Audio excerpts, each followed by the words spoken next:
Сега ще ви покажа моя 5-минутен грим, когато искам да съм цветна, обаче бързам. От тюркуазаното брокатано в центъра на окото.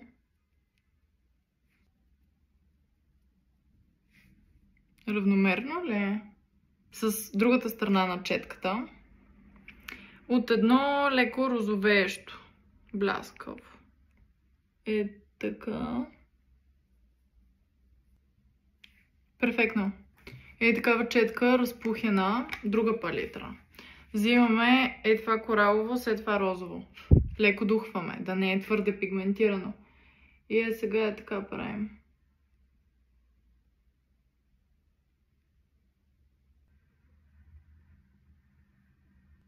Готово.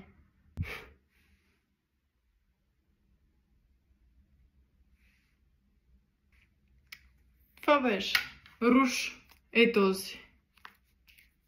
В него има и бляскави частици, така че без хайлайтер днеска. Перфектно.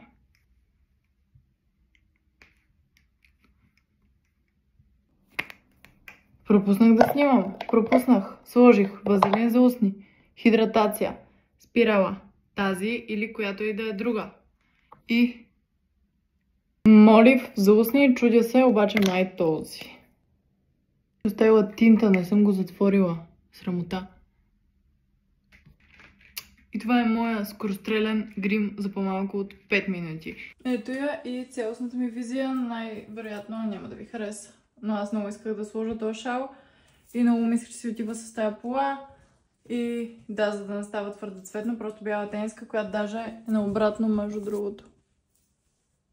Това е по принцип картинката. Това е всичко от мен за днес. Чао!